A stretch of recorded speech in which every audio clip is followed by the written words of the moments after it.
Welcome to my Bangla tips beginners. আগের ভিডিওতে আমি দেখিয়েছিলাম ক্রপ টুলের বিভিন্ন ধরনের কাজ। আজকে আমি আপনাকে দেখাবো স্লাইস টুলের কাজ কি, এই টুলটার কাজ কি। এই টুলটার কাজ যদি আপনি না দেখেন তাহলে কিন্তু আপনি বুঝতে পারবেন না।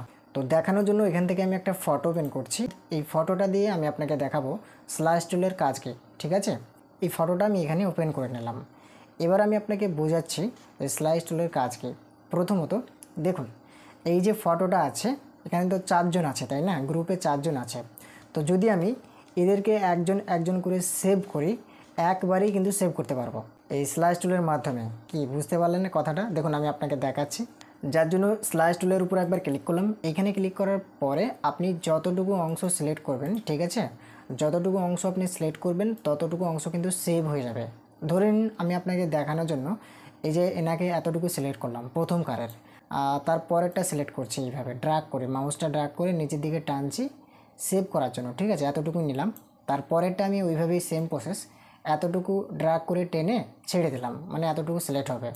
তারপরেরটা আমি এইভাবে নিচ্ছি।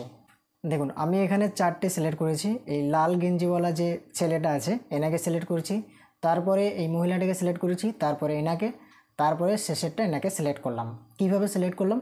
যেরকমভাবে আমরা ক্রপ করি সেইভাবে সিলেক্ট করলাম 4টে ফটো। এবার 4টে ফটোকে আপনি একসাথে সেভ করতে পারবেন। এরকম যখন আপনি সিলেক্ট করে নেবেন আপনি ফাইলে আসবেন। ফাইলে আসার পরে দেখুন এইখানে একটা অপশান দেওয়া আছে সেভ ফর ওয়েব। আপনি কি করবেন, সেভ ফর ওয়েব অপশানটাই একবার ক্লিক করে দেবেন। এখানে ক্লিক করার পরে এখান থেকে আপনি ওকে করবেন। ওকে করার পরে দেখবেন এরকম একটা আপনার ইন্টারফেস চলে আসবে, এরকম একটা বক্স চলে আসবে।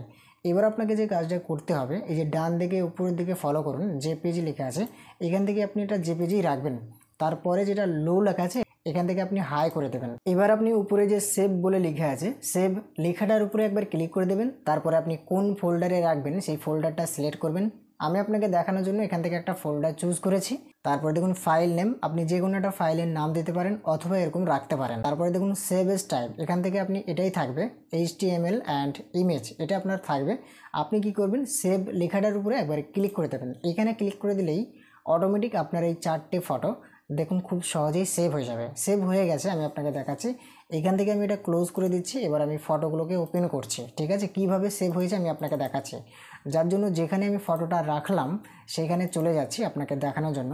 আপনি অপেক্ষা করুন। দেখুন এই ফাইল আমি রেখেছি, যার জন্য যে ইমেজ বলে একটা ফাইল চলে এসেছে। ইমেজ ফাইলে একবার ক্লিক করে এখান থেকে আমি ওকে করে দিলাম, ঠিক আছে। ওকে করার পরে সমস্ত ফটোগুলো দেখুন এইভাবে সেভ হয়েছে। এখানে একটা সেভ হয়েছে, এইখানে একটা সেভ হয়েছে, এখানে একটা সেভ হয়েছে। এইভাবে কিন্তু ফটোগুলো যতটুকু অংশকে আমি সিলেক্ট করেছি ততটুকু অংশ তো সিলেক্ট হয়েছে, তারপরের অংশটাও সিলেক্ট হয়ে গেছে। আপনি যেটা নেবেন সেটা কিন্তু হয়ে যাবে। বুঝতে পেরেছেন অবশ্যই আমার কথা।